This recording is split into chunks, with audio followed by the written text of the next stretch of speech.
We've got a number of different ways through which it's evolved. It's been really good. We've got readers on demand. So if people are sitting there with their beacon on, that means their computer is open, it's on, they've pressed a button to say they are waiting. If they close that tab down, that beacon goes off. They are waiting, for their phone to ring.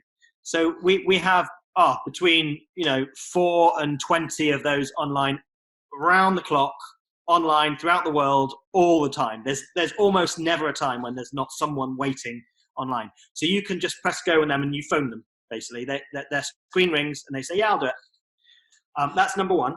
So that's evolved, and that's great because that means there's a reader on demand, someone there. There is someone there. And then there's also, when there's lots of people online, we have profiles. You can look through someone who might be suitable. We have a big community of people that come back to the same person, so they can through text or messenger or whatever. Now, We Audition does not take a commission, so we don't care how you communicate. A lot of these sort of concepts of business is about kind of keeping things in the walled garden or keeping things. So we didn't want to do that. Yeah, that's called YouTube and Facebook and all the big boys, man. That is the sort of way that they're all operating, isn't it? We reward you from staying within the platform. You can go outside, but it's to your detriment. People connecting to us, and obviously we want people to support us, but we want people to want to do that. We're giving a lot. We really are, and all the servers and stuff, and we pay for all of that, and all the memberships. They pay for all of the infrastructure and everything. That's where the money goes. It all goes into that. But people, if they read with someone else, they keep all that money. So if they want to get paid through PayPal, through our system, great. They get all that money. It comes through our system. It marks it off as check paid. If they want to get a bank transfer, we don't care. If you want to say, right, I'll shout your coffee next time, or you want to charge no money, it doesn't matter. We don't care. If you want to charge $100 as a coach, as a pro coach that does it every day and charges $100 an hour, that's fine. We just take no commission, so we don't care. But what it means is that there's a selection of people online, and some people connect with, they shout out to their friend, yeah, jump online, and I'll message you then if they want, Sure. And then also the other thing is you can request someone specific. So say you want a Texan accent. This was always our thing. We said, we want a female Texan accent. Oh my God, how do I get that? Because I want to read against someone else who has that same twang. Yeah. You could put a shout out, and that sends a message to everyone in the database who says that they want to get that shout out. That's tens of thousands. Like tens of thousands. And I assume that's the same for like languages too, right? So say if I want to go for a Spanish role that actually involves someone who doesn't just have the accent but speaks Spanish, I'm assuming you have all that in there, like all that's covered.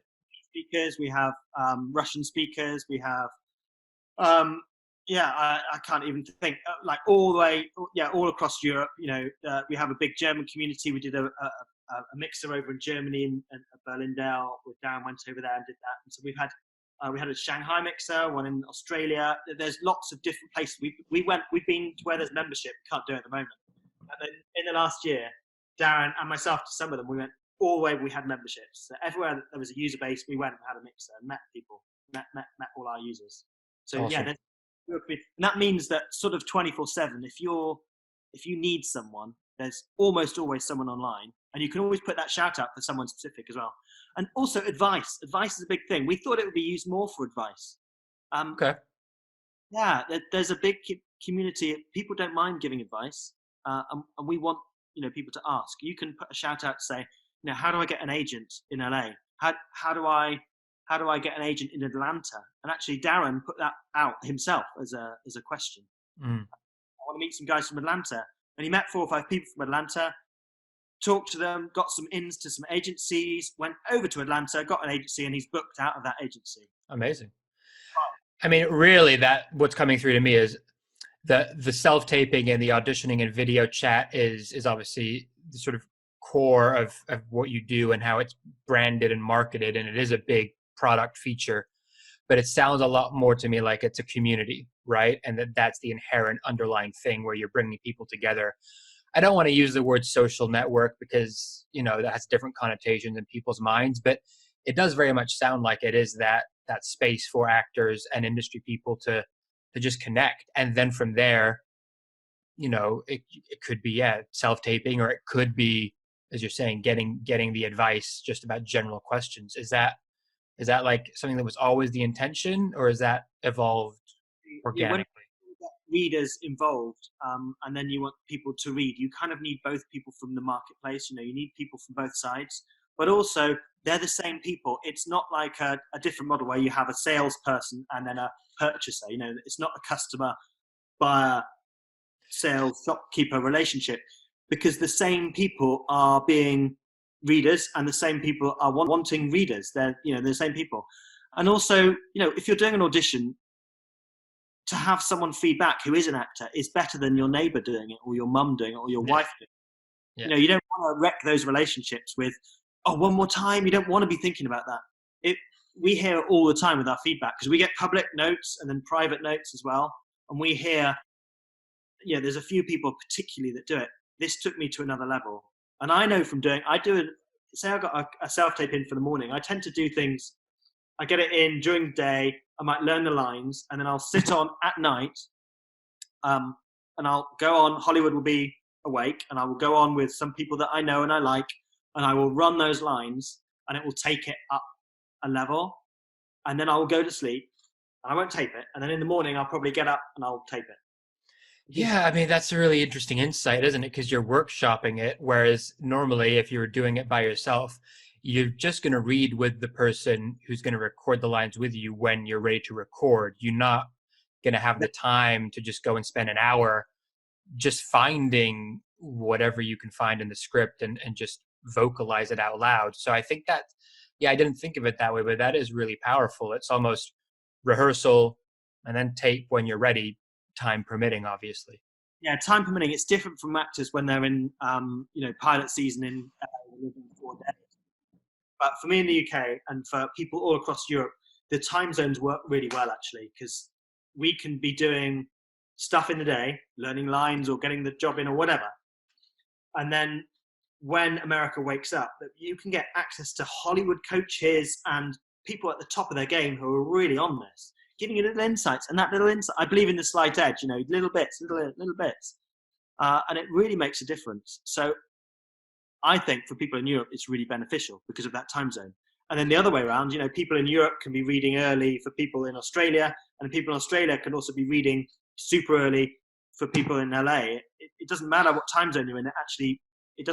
The computer doesn't care. Hey, so question for you, Richard. Is this, at the moment, does the video capacity only allow for 1-to-1, or could you have more people in the chat?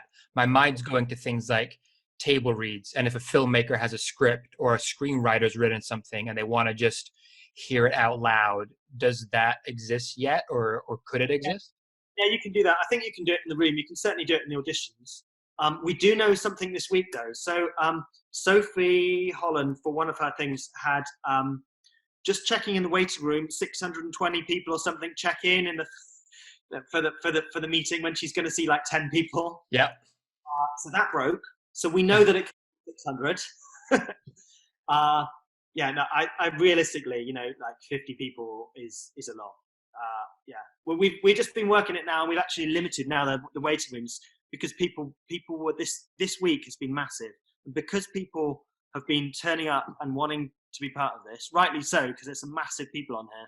We have actually made some tech improvements to improve the experience for actors, so they're not waiting around all day thinking they might be seen. A lot of people have been thinking it was random, because when the waiting list was getting into the hundreds, they were not seeing the waiting list. They were seeing something different, just who connected. Yeah, I noticed early on that people were getting sort of frustrated or just confused, I guess, because they didn't quite know how it worked. And I guess you guys were sort of, almost playing catch up a little bit because no one was expecting this. So kudos to you guys for sort of, I guess, being able to adapt so quickly and still provide this amazing service, and also sort of speed up the tech so that people are more aware. And I think people get it now. They're sort of appreciative. Just there was that fear of missing out, that FOMO kicked in for a lot of people, because to your point, this week, that there has never been a thing where you lost your place in the waiting list. We get tens of emails every day saying, or text or whatever, social media message, I lost my place, or we read it, they're putting hashtag, I was there, I was second, I lost my place in the list. No one loses their place in the list. It's just that when we got over a couple of hundred people in the waiting list or something like that, you couldn't connect to the list. So you just saw the people connecting. So you were at the top because you couldn't connect to the list. So everyone came in underneath you and you thought you were at the top. And then we did a refresh. You saw the list. Oh my God, you're at a place 100. I lost my place in the list. Well, they were always there. Things to do that. And we have hundreds of auditions going through, and the system is built for 2 or 3 people in that list. And the idea is that we have 2 sides to it. We have the self-tape, but we also have producers and directors and casting directors using the system like Skype, like Zoom. But they have a queue system. So when the next appointment comes in, they see them come in. Everybody sees them come in. They can invite them in the room if they want to, have a three-way chat. Or they can say, thanks very much, go, and the next person comes in. That's what it's built for, like 2 or 3 people in the list.